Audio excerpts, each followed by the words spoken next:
Hello guys, welcome back to my channel. Last video में हमने hearing impairment के बारे में एक वन शॉट वीडियो में कवर किया था, हेयरिंग एम्पेयरमेंट के कॉजेज़, प्रिवेंशंस, और हमने सब कुछ ऑलमोस्ट उसके टाइप सब डिस्कस कर लिया था। वन शॉट वीडियोस चल रही है ये हर पर्टिकुलर डिसेबिलिटी के ऊपर। इसमें हम लोग इस वाली वीडियो में हम ऑटिज़म कवर करेंगे, हियरिंग एम्पेयरमेंट हम ऑलरेडी कवर कर चुके हैं। ये लेस देन 30 मिनट्स की वीडियो होगी और इसमें आपको पर्टिकुलर डिसेबिलिटीज़ के बारे में उसकी डेफिनेशंस एंड एवरीथिंग हम लोग कवर करेंगे। सो देखो, डेफिनेशन RPWD एक्ट के अकॉर्डिंग ही दी गई हैं। मैंने यहाँ पर कोई भी डेफिनेशन अपने मन से नहीं लिखी है। Autism spectrum disorder, let's start with this. हम पर्टिकुलरली ऑलमोस्ट जितनी भी इम्पॉर्टेंट डिसेबिलिटीज़ हैं 5 to 6 वो सारी की सारी हम एक एक पर्टिकुलर वीडियो में कवर कर लेंगे। देखो, मैंने ऑटिज़म के साथ मल्टीपल डिसेबिलिटी इसलिए लिया है, मल्टीपल डिसेबिलिटी कुछ ज़्यादा बड़ा टॉपिक नहीं है, वो छोटा टॉपिक है, तो ऑटिज़म के साथ कवर हो सकता है। कंबाइंड वीडियो ये जाएगी 30 मिनट से ज़्यादा नहीं जाएगी, वन शॉट रहेगा बिल्कुल। आप एकदम से पढ़ लोगे एक बार तो रिवाइज हो जाएगा आपका सारा। अगेन मैं आपको बता रही हूँ, ये रिवीजन बेसिस पर है, ब्रीफ दे रखा है पर्टिकुलर डिसेबिलिटी का। आपको आंसर इतना छोटा नहीं लिख के आना है अपने पेपर में। You have to elaborate your things, you don't have to write a short brief things, ठीक है। आंसर्स आपके ज़्यादा मार्क्स के आते हैं, कम नंबर के नहीं आते हैं क्वेश्चन। तो आप लोग मेक श्योर करेंगे कि आपके जो आंसर्स हैं वो लॉन्ग हो, शॉर्ट ना हो, बिकॉज राइटिंग बहुत ज़्यादा मैटर करती है ये हमारे इस पेपर में, स्पेशल एजुकेशन वाले में। So let's start with autism. According to RPWD act, autism spectrum disorder means a neuro developmental condition typically appearing in the first 3 years of life that significantly affect a person's ability to communicate, understanding relationships and relate to others, and infrequently associated with usual or stereotypical rituals or behavior problems और behaviours, ठीक है। देखो, definition आपको यही लिख के आनी है। मैं यही सजेस्ट करूँगी कि आप डेफिनेशन यही लिख के आओ, क्योंकि ये RPWD एक्ट के अकॉर्डिंग डेफिनेशन दी गई है। ये डेफिनेशन जो है RPWD एक्ट के अकॉर्डिंग दी गई है। तो अगर आप ये डेफिनेशन लिख के आओगे तो मार्क्स ज़्यादा मिलने के चांसेस आपके बढ़ जाते हैं, क्योंकि पूरे नंबर मिलने के चांसेस बढ़ जाते हैं। क्यों? क्योंकि आप अपने मन से डेफिनेशन लिख के आओगे तो उसमें बहुत ज़्यादा चांसेस है कि आपके नंबर कट सकते हैं। पर अगर आप पर्टिकुलरली किसी एक गिवन बाय एन अथॉरिटी की डेफिनेशन लिखते हो तो नंबर आपको ज़्यादा मिलते हैं। सो इससे समझने की कोशिश करते हैं। Autism spectrum disorder means neuro developmental conditioning typically appearing in the first 3 years।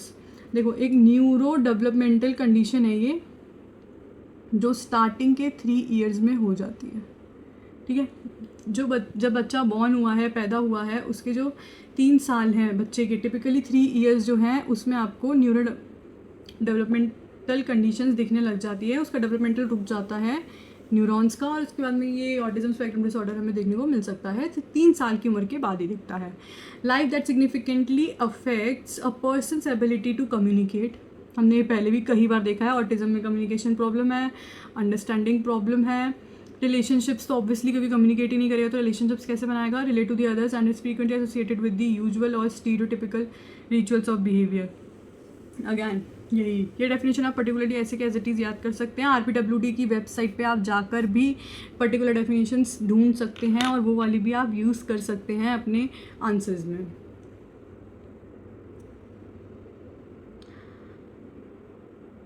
देखो, ऑटिज़म एक ऐसी कंडीशन है जिसमें बच्चा वर्बली और frequent actions and communication problems, repetition of behaviour, ये बहुत कॉमन है। इसमें आप एग्जांपल लिख सकते हो डेफिनेशन के बाद। हमने एक बच्चे को देखा, उससे हमने कोई भी कमांड दिया उसको कि take out your notebook, drink the water, तो वो पहली बात तो आपके साथ आई कॉन्टैक्ट नहीं करेगा, आपको देखेगा नहीं, आपकी तरफ आपसे निगाहें नहीं मिलाएगा, आपसे बात करते टाइम वो इधर उधर देखेगा, ठीक है। पहली ये कंडीशन होती है। सेकेंड कंडीशन ये होगी कि वो कॉन्स्टेंटली उन बातों को रिपीट करेगा जो आप उससे पूछना चाह रहे हो। प्रोबेबली फिजिकली विजिबल हो जाता है। फिजिकली कैसे विजिबल हो जाता है? Jumping continuously, doing actions that are not required at a particular time, ऐसे ही कुछ भी रैंडम एक्शंस करता रहता है जो नहीं बोला आपने तब भी कर रहा है। वो एक जगह खड़ा नहीं रह सकता, सीधा इधर उधर भागता चला जाता है। ये एक काइंड ऑफ कॉमन आपको स्पेक्ट्रम्स दिख सकते हैं इन ऑटिज्म डिसऑर्डर। टाइप्स देखते हैं ऑटिज्म स्पेक्ट्रम डिसऑर्डर के। देखो कॉजेज सबके सेम है, natal, prenatal, postnatal. Hearing impairment में भी यही कॉजेज जाएंगे। हर एक डिसेबिलिटी में एक ये 3 कॉजेज आपको लिखने हैं। नेटल को डिस्क्राइब कर देना है, फिर प्रीनेटल को डिस्क्राइब कर देना है और पोस्टनेटल को डिस्क्राइब कर देना है और उसके एग्जाम्पल्स लिख देने हैं। कैसे, ये देखो ये कॉमन है, मैं ये इस वीडियो में कंक्लूड कर रही हूँ। एक 1 शॉट और डाल दूंगी 5-6 मिनट की वीडियो की कॉजेज आपको कैसे लिखने हैं पर्टिकुलर सारी डिसेबिलिटीज़ के। यहाँ पे भी मैं डिस्क्राइब कर ही देती हूँ, ज़्यादा टाइम नहीं लगेगा। देखो कॉजेज अगर हम देखें, नेटल होते हैं बर्थ से पहले, जब बच्चा मदर की वॉर्म में है। Prenatal no sorry, natal by birth, जब बर्थ हो गया है तब होते हैं natal.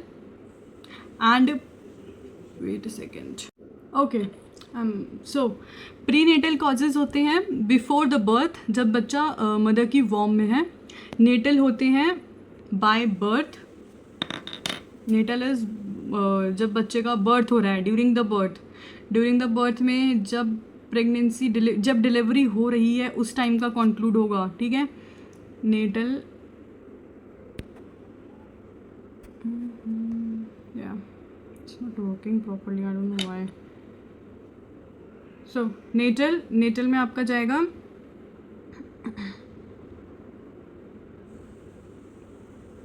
During birth, and prenatal में जाएगा बिफोर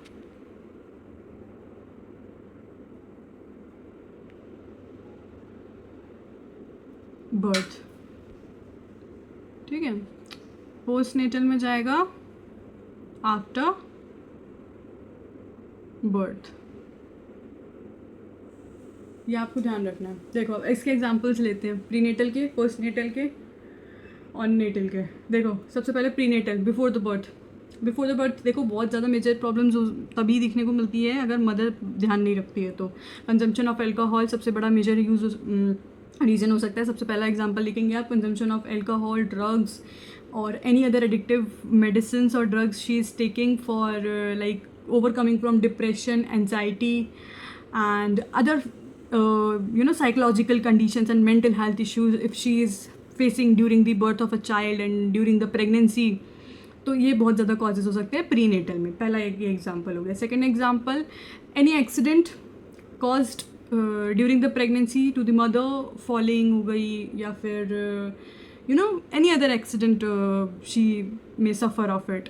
तो ये हो गए हमारे प्रीनेटल। नेटल देखते हैं, ड्यूरिंग द बर्थ, डिलीवरी के टाइम पर जो म्यूकस होता है वो बच्चे के माइंड में चला जाता है, माउथ में चला जाता है कभी कभार, बर्थ क्राई नहीं होता है प्रॉपरली, और डिलीवरी में कोई कॉम्प्लिकेशंस आ गए, डॉक्टर ने ध्यान नहीं दिया during the birth of a child की, ट्रीटमेंट्स नहीं हुए, देखो ध्यान नहीं दिया और ट्रीटमेंट्स नहीं हुए। क्या जब बच्चे का बर्थ होता है उसके बाद में चाइल्ड के प्रॉपर क्या बोलते हैं उसको, चेकअप्स होते हैं और उसमें एक रिपोर्ट बनती है कि बच्चा कितना हेल्दी और कितना सही है, वो नहीं हुए। उसके बाद में फिर बहुत टाइम बाद जाके पता चल रहा है कि बच्चे को डिफ़िकल्टीज फेस करनी पड़ रही है। तो ये सारे कॉजेज हो सकते हैं। नेटल, पोस्टनेटल देखो बर्थ के कुछ पीरियड ऑफ टाइम के बाद, आफ्टर 6 months, 7 months, 8 months के बाद में जो प्रॉब्लम्स दिखती हैं वो सारी आ जाती है हमारी पोस्टनेटल में। वो नॉर्मल एक्सीडेंट हो सकता है, सडन ब्रेन ट्रॉमा हो सकता है, बच्चा गिर गया वो हो सकता है, और कभी कभार ऐसा होता है कि माइनर प्रॉब्लम होती है बर्थ के टाइम पे, वो जाके एक्टिवेट होती है बाद में जब बच्चा बड़ा होने लगता है। जैसे जब वो पैदा हो गया तब उसमें कोई प्रॉब्लम नहीं दिखी, बट एक माइनर होगी जो डायग्नोस नहीं हो पाई उस टाइम पर लेकिन अब जब आप वो डे बाय डे कुछ टाइम पीरियड ऑफ टाइम के बाद इंक्रीज़ करती चली गई और फिर उसके बाद हमें बाद में पता चला कि अरे जब वो बहुत ज़्यादा बढ़ गई कि अब उसको अब हम संभाल नहीं सकते हैं, वो तब जाके पता चल रही है कि ये प्रॉब्लम तो बहुत ज़्यादा हो गई है। तो ये भी एक पोस्टनेटल का कारण बनता है। आप ये सारे कारण अपनी ही लैंग्वेज में अच्छे से फॉर्म करके लिख के आ सकते हो, कुछ रट्टाफिकेशन नहीं करना है आपको। फिर भी मैं प्रीनेटल, पोस्टनेटल और नेटल की वीडियो एक अलग से बना दूंगी और उसमें ऐसे कॉमन डाल दूंगी कि आप पर्टिकुलर सारी ही डिसेबिलिटी में, ऑलमोस्ट ऑल में आप यही डाल के आ सकते हो, ऐसे कॉजेज़ लिख के आ सकते हो, बहुत बेनिफिशियल रहते हैं। मोस्ट प्रोबेबली देखो, जब भी आप कॉजेज़ लिख रहे होते हो तो कॉजेज़ आपको नेटल, प्रीनेटल और पोस्टनेटल डिवाइड करके ही लिखने चाहिए। आंसर बहुत ज़्यादा इफेक्टिव लगता है लिखने को। आप मर्ज करके 5 कॉजेज़ लिख दो, कोई गलत नहीं बोलेगा। 4 कॉजेज़ लिख दो, 4 बहुत ज़्यादा कॉजेज़ होते हैं, बेनिफिशियल है। पर मैंने यहाँ पे आपको 6 कॉजेज़ बता दिए हैं, पर्टिकुलर नेटल के 2, प्रीनेटल के 2 और पोस्टनेटल के 2। तो आप कितने भी लिख सकते हो यहाँ पर। अगर आप अलग अलग डिवाइड करके लिखते हो तो वो इम्प्रेसिव आंसर बनता है। चलो, मैंने ये ऑटिज्म स्पेक्ट्रम के टाइप्स जो हैं पहले भी डिस्कस करे थे। Let's do once again, just एक काइंड ऑफ रिवीजन हो जाएगा। एस्पर्ग्स सिंड्रोम सबसे पहला है हमारा। Asperger's syndrome may be very intelligent, able to handle daily life but has harder time socially. बहुत ज़्यादा होशियार हो सकता है, पढ़ने में इंटेलिजेंट हो सकता है, मैथ्स के क्वेश्चंस तुरंत सॉल्व कर ले, ऐसा हो सकता है। डेली लाइफ की चीज़ें भी वो खुद हैंडल कर ले, ये मोस्ट प्रोबेबली ये भी पॉसिबिलिटी है। पर सोशल एंजाइटी, देखो ऑटिज़म में वैसे भी हमने देखा गया है कि जो बच्चे को सोशल डिफ़िकल्टीज जो फेस करनी पड़ती है वो बहुत ज़्यादा होती है। देखो सोशल डिफ़िकल्टी आपकी हर एक में आएगी, क्योंकि ऑटिज़म स्पेक्ट्रम या social anxiety. Social anxiety regarding कैसे आएगी? सोशल एंजाइटी आपकी ऐसे आएगी कि बच्चा इंटरेक्ट नहीं करेगा। वही मैंने आई कांटेक्ट वाला बहुत ही बेसिक है, वो आपको हर टाइप में मिलेगा ऑटिज़म में, वो बहुत कॉमन है। तो इसमें बच्चा इंटेलिजेंट होगा, क्वेश्चन सॉल्व कर लेगा, पढ़ने में बहुत होशियार होगा, सोशली नहीं कनेक्ट कर पाएगा, अपने आप को वो खुद हैंडल कर लेगा, बस उसको इंट्रैक्शन से दिक्कत होगी। देखो इंट्रोवर्ट चाइल्ड में और एस्पर्ज सिंड्रोम में डिफरेंस है। इंट्रोवर्ट चाइल्ड को आपको इससे मर्ज नहीं करना है। इंट्रोवर्ट चाइल्ड ये है कि वो कम्युनिकेट नहीं कर पा रहा है, वो कम्युनिकेट कर सकता है, वो नहीं करता, वो उसका अपना एक परसेप्शन होता है, अपनी एक विलिंग ऑफ चॉइस होती है। इसमें वो करना चाहता है पर वो कर नहीं पाता है, क्योंकि वो लगातार कम्युनिकेशन हैंडल नहीं कर सकता है, वो आई कॉन्टैक्ट हैंडल नहीं कर सकता है, बोल के तुरंत आंसर देना, वो कमांड नहीं पकड़ पाता है चीज़ों को लेके, कि तुरंत एक क्वेश्चन एप्लीकेबल हो गया that how he can just give second of response जिसे हम बोलते हैं, वो नहीं दे पाता है, उसको समझने में टाइम लगता है। वो पहले खुद बोलता है उस एक ही चीज़ को 3 बार, फिर उसके मेंटल प्रोसेस तक वो चीज़ें जाती हैं, फिर वो समझता है कि अच्छा मेरे से ये पूछ रहे हैं, फिर उसका वो आंसर 3 बार फ्रीक्वेंटली रिपीट करता है। वो ये समझता है कि मुझे 3 बारी में समझ आया है तो सामने वाले को भी 3 बारी में ही समझ आएगा, तो वो आंसर भी फ्रीक्वेंटली रिपीट करता है। देखो इसमें खुद को लेके कोई प्रॉब्लम नहीं है, वो खुद से हैंडल कर लेगा चीज़ें, इंटेलिजेंट भी होगा। आप उसको बोलोगे सॉल्व कर लो, क्वेश्चन सॉल्व कर दो, उसको एक बार समझाओ, वो समझ के कर लेगा। Rett syndrome, rare neuro developmental disorder, mostly seen in infancy, mostly affects girls, but now it is known to be caused by genetic maturation, symptoms breathing difficulty, loss of standard movements. ये Rett syndrome लड़कियों में बहुत ज़्यादा देखा जाता है, मतलब most commonly ऐसा माना गया है कि ये लड़कियों को ही होता है, लड़कों को इतना नहीं होता है। सो रीड सिंड्रोम, ये देखो न्यूरो डेवलपमेंटल डिसऑर्डर तो सारे ही हैं। ऑटिज्म स्पेक्ट्रम खुद एक न्यूरो डेवलपमेंटल डिसऑर्डर है, तो हर एक टाइप में आप लिख के आओ neuro developmental disorder. Most scene in infancy, ये इन्फेंसी में दिख जाता है। 3 इयर्स बोला गया है, 3 साल से पहले होगा ऑटिज्म होगा तो, वरना उसके बाद नहीं होगा किसी भी बच्चे को, तो इन्फेंसी के टाइम पे आएगा ये, वही जो बर्थ वाली एज होती है हमारी, ठीक है। Mostly affects girls, read syndrome लड़कियों में ही देखा गया है। ये जेनेटिक मैच्योरेशन का कॉज है, ये ध्यान रखना। अगर ये आपको किसी बच्चे की, ऐसा नहीं है आप जेनेटिक्स में पेरेंट्स को होगा तो ही होगा, again I am telling you this, ऐसा बिल्कुल भी नहीं है पेरेंट्स को होगा तो ही होगा। जेनेटिक इज़ लाइक अगर उसके दादा को नहीं है तो ऐसा नहीं है कि उसको नहीं होगा। फोर फादर मतलब before going towards the 4 generation, 4 generation पहले भी अगर किसी को वो सिंड्रोम हुआ तो वो 4 जनरेशन बाद भी कैरी फॉरवर्ड हो सकता है। जेनेटिक्स डजेंट मीन कि पेरेंट्स और फिर उसके बाद में ग्रैंड पेरेंट्स ले लो, सिर्फ पेरेंट्स एंड ग्रैंड पेरेंट्स नहीं कंक्लूड होते हैं, great grand parents, 4 grand parents, 3 grand parents, ऐसे करके भी कंक्लूड हो जाते हैं, ठीक है। तो ऐसा नहीं है कि सिर्फ ग्रैंड पेरेंट्स और पेरेंट्स को देख के ही चलेंगे। मान लो दादा दादी को नहीं है, दादा दादी को नहीं है, नाना नानी को नहीं है और पेरेंट्स को नहीं है, तो जेनेटिक तो नहीं होगा इसे। पर ऐसा नहीं होता, कभी कभार फोर फादर में होता है, ठीक है, तो उसके जेनेटिक्स भी आगे जाके ट्रांसफ़र होते हैं। आपको नहीं पता, जीन्स बहुत मेजर रोल प्ले करते हैं और बहुत पहले से चलते आ रहे होते हैं।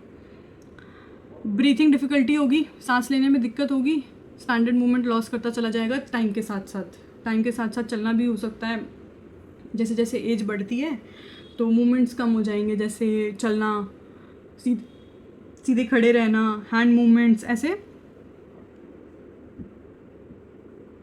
मोस्ट ऑफ द मूवमेंट्स क्या है आपके कम होते चले जाएंगे। डिफ़िकल्टी आएगी आगे जा जाके, आपको हेल्प चाहिएगी टू डू द सिम्टम्स और मूवमेंट्स। चाइल्डहुड डिसइंटीग्रेट, हाँ ये है, okay, childhood disintegrative disorder, rarest severe part of the spectrum. It describes children development normally and then quickly loses social, mental, language skills. सबसे कम है ये सबसे rarest देखा जाता है बच्चों में। सीवियर है ये आसान वाला नॉर्मल डिसऑर्डर नहीं है, ठीक है। It describes children development normally, पहले बच्चे की डेवलपमेंट नॉर्मल होगी, देखो होगा, ऐसा नहीं है नहीं होगा, 3 साल तक दिख जाता है, होगा अंदर ही अंदर, पर लेकिन एकदम से सोशल इंटरेक्शन लूज़ करेगा, मेंटली लूज़ करेगा और लैंग्वेज स्किल्स लूज़ करेगा। इसमें बच्चा मेंटली स्ट्रॉन्ग नहीं होगा, मेंटल प्रॉब्लम्स भी होगी और लैंग्वेज स्किल्स को लेके भी दिक्कत होगी। इसमें ऐसा नहीं है कि मेंटली स्ट्रॉन्ग होगा, इसमें मेंटल इफेक्ट भी आ रहा है आपका। Childhood disintegrative disorder, Kanner's syndrome, discovered by Leo Kanner. ये लियो कैनर जो थे हमारे, जो काफ़ी ज़्यादा रिसर्च वगैरह करते थे डिसेबिलिटी के फैक्टरों में, उन्होंने ये डिस्कवर किया है। In this difficulty in connecting with others, hardly makes eye contact, sensitive to light, noise, smell etcetera. इसमें देखो केन सिंड्रोम में तो आपको ना बच्चे का देख के ही पता लग जाएगा इसको डिसऑर्डर है। आइज़ बहुत डिफरेंट शेप की होंगी और क्लोज सी रखेगा बार बार, एंड बहुत ज़्यादा आंखें बंद करेगा बार बार फ्रीक्वेंटली बेसिस पे, लाइट से डरेगा, नॉइज़ से डरेगा, स्मेल से डरेगा, हर एक चीज़ से ना उसको एक काइंड ऑफ फियर होगा, ठीक है, और बहुत सेंसिटिव होगा चीज़ों को लेके। No touching, no seeing over someone, ऐसे वाला जो बच्चा होता है ना, जो बहुत ज़्यादा वैसे टाइप का सिंड्रोम हुआ ये आपको विजिबल होगा आराम से, बच्चे को देख के पता लग जाएगा आपको। PDD-NOS, pervasive developmental disorder not otherwise specified, is a mild type of autism that symptoms challenges in social and language development. Social and language development again, इसका भी यही बेसिक मिलेगा आपको। इसमें challenges आएंगे,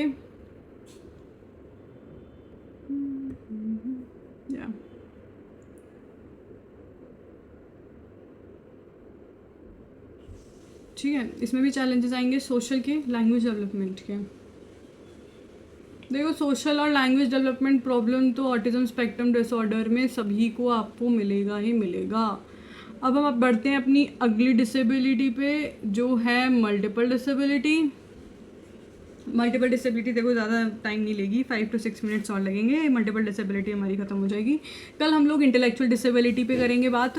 इंटेलेक्चुअल डिसेबिलिटी भी कई बार पूछी जाती है। हियरिंग इम्पेयरमेंट पे मैंने ऑलरेडी वीडियो डाल दी है, अगर आपने नहीं देखी है तो प्लीज़ जाइए उस वीडियो को चेक करें। मैं इसका लिंक कैप्शन में भी, उस वीडियो का लिंक कैप्शन में भी डाल दूँगी। मल्टीपल डिसेबल, ये भी डेफिनेशन RPWD एक्ट की ही है, वहीं से ली गई है, तो आप इस डेफिनेशन को लिख के आ सकती हैं। Multiple disability means more than one of the above specific disabilities include deaf blindness, which means a condition in which a person may have combination of hearing, visual impairments causing severe communication, development and education problems. Multiple disability is a kind of, it's not a specific कोई अलग disability है, वही जो हम पुरानी disabilities पढ़ते आ रहे हैं उसका कोई कॉम्बिनेशन हो जाता है, दो से ज़्यादा डिसेबिलिटी एक ही जने में हमें देखने को मिल जाती है, तो उसको मल्टीपल डिसेबिलिटी का टर्म स्पेसिफिकली क्या बोलते हैं उसको, दे दिया गया है। अब मल्टीपल डिसेबिलिटी कैसे, सबसे अच्छा एग्जांपल है डेफ ब्लाइंडनेस, सुन नहीं सकता, देख नहीं सकता, बोल नहीं सकता, डेफ ब्लाइंडनेस। डेफ एंड डम, सुन नहीं सकता, बोल नहीं सकता, ठीक है। और any other disability, hearing visual impairment हो सकता है। एक सबसे अच्छा एग्जांपल लिया जाता है मल्टीपल डिसेबिलिटी में, क्योंकि उसमें 3 डिसेबिलिटी इंक्लूड हो जाती है और बहुत कॉमनली देखी गई है अभी तक देखा जाए तो। ये इंटेलेक्चुअल डिसेबिलिटी में भी एक हियरिंग इम्पेयरमेंट आ रहा है आजकल, तो इसको भी कंक्लूड करा जा सकता है। ऑटिज्म में भी हियरिंग आ रही है साथ में, तो हम इसको भी कंक्लूड कर सकते हैं। It includes children who have 2 और more of the following conditions, varying degree of mental retardation. देखो ये मैंने लिख दिया है यहाँ पे, 2 से ज़्यादा होनी चाहिए, ये 2 या 2 से ज़्यादा, तब वो मल्टीपल डिसेबिलिटी का पार्ट होगा। सेरेब्रल पैलिसी, ऑटिज्म, ब्लाइंडनेस और low vision, neurological impairment, communication disorder, physical disability as polio, paralysis, delayed motor development. देखो फिजिकल डिसेबिलिटी भी हो सकता है कि बच्चा सुन नहीं सकता और पैरालिसिस भी है उसको, पोलियो है, पोलियो के साथ पैरालिसिस है, डिलेड मोटर डेवलपमेंट है, ये सब हो सकता है। As every child is different, similarly every child with multiple disability is different, however there are some things that these group of children have in common। सब बच्चा डिफरेंट होता है, सबकी नीड्स अलग होती हैं, सब everyone is over in this world is different, no one have the similarities, ठीक है। वो सोशल स्टिग्मा हमारा सेम है, तो थोड़ी बहुत सिमिलैरिटीज़ पर्टिकुलर एक सोशल ग्रुप की सेम मिल जाती है, rather than that everyone is different, कोई सिमिलैरिटीज़ नहीं होती है इतनी। तो ऐसे ही बच्चों का भी है, हर एक बच्चा मल्टीपल डिसेबिलिटी का अलग होता है, उसकी अलग नीड्स होती हैं और उसकी हर चीज़ अपने बेसिस पे अलग होती है। मेडिकल प्रॉब्लम्स देख लेते हैं, like suffer from infection, respiratory disorder and so on. इसमें मेडिकल प्रॉब्लम्स भी आती हैं, जैसे ऑटिज़म वालों में फीड्स देखे गए हैं, बहुत बहुत फ्रीक्वेंट है ये ऑटिज़म वाले बच्चों में। और मल्टीपल डिसेबिलिटी वाले भी मेडिकल कंडीशन से भी सफ़र करते हैं, रेस्पिरेशन प्रॉब्लम, सांस लेने में प्रॉब्लम है, इन्फेक्शंस हो रहे हैं, डिसऑर्डर्स हैं, डिसऑर्डर तो है ही। देखो कैरेक्टरिस्टिक्स इसकी देखें तो visual problems, hearing problems, learning problems, communication, medical condition, posture and mobility, ये इसकी कैरेक्टरिस्टिक्स हैं। आप इसको डिस्क्राइब कर दो, मैंने शॉर्ट्स में डाली हुई हैं, यहाँ पे शॉर्ट विजुअल प्रॉब्लम्स लिखो, फिर उसको डिस्क्राइब कर दो कि विजुअल एबिलिटी के साथ साथ आपकी हियरिंग प्रॉब्लम्स आ रही हैं, हियरिंग के साथ विजुअल आ रही है, लर्निंग प्रॉब्लम्स के साथ कोई और डिसेबिलिटी है, कम्युनिकेशन प्रॉब्लम्स है, पोस्चर और मोबिलिटी, पोस्चर नहीं बन पाता है, कम्युनिकेट नहीं कर पाता है, लर्निंग तो होगी जब बच्चा समझ नहीं पा रहा, लर्न कैसे करेगा। मेडिकल कंडीशंस में आप डालो suffering from infections, respiratory problem, disorders, ऐसे आप डाल सकते हो। ये भी कैरेक्टरिस्टिक्स ही हैं ऊपर, ये जो यहाँ पर हैं, ये need regular help in simple communication with the world around is modes, it affects the all around problems, development of children, ability to move around in the environment is restricted, opportunities interact with the environment becomes very limited, a highly structured center educational rehabilitation programs help in their training। देखो इन बच्चों को main stream schools में नहीं कराया जा सकता, they need rehabilitation और special schools चाहिए इनको, highly structured educational rehabilitation programmes help in their training, इनको प्रॉपर ट्रेनिंग चाहिए, इनको नॉर्मल मेन स्ट्रीम स्कूल्स में नहीं कराया जा सकता। और स्पेशल एजुकेशन स्कूल्स भी अगर हैं तो उसमें प्रॉपर एड और प्रॉपर मोटर स्किल्स डेवलपमेंट, मतलब पूरी जो थेरेपीज़ होती हैं इनकी, स्पीच थेरेपी हो गई, आपकी मोटर थेरेपी हो गई, ट्रेनिंग थेरेपी हो गई, हर एक चीज़ की थेरेपी, साइकोलॉजिस्ट चाहिए जो इनको ट्रेन करते रहें, इनके साथ कम्युनिकेट करते रहें और इनको हेल्प करते जाएं। मतलब आप ये समझ लो मल्टीपल डिसेबिलिटी वाले में सबसे ज़्यादा ट्रेनिंग की ज़रूरत है, और ऑटिज़म में भी, इसलिए मैंने इसको कंक्लूड किया है। आप इसका स्क्रीनशॉट ले सकते हो, ये इसमें दोनों डिसेबिलिटीज़ है, मैंने फ्लो चार्ट में 1 शॉट कर दिया है ये पूरा, आप इसको एक्सप्लेन करके आ सकते हो, इसको डिस्क्राइब कर सकते हो।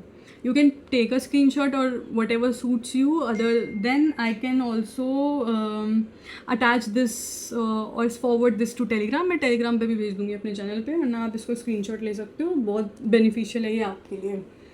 नेक्स्ट वीडियो मैं मोस्ट प्रोबेबली कल डालूँगी या फिर परसों, विद इन अ वीक डल जाएगी, उसमें हम लोग इंटेलेक्चुअल डिसेबिलिटी को कंक्लूड करेंगे, या फिर हाँ वैसे इंटेलेक्चुअल डिसेबिलिटी रह रही है हमारी, तो उसी पे जाते हैं आगे। That's all. Thank you so much everyone. All the best for your exams and bye bye. Take care.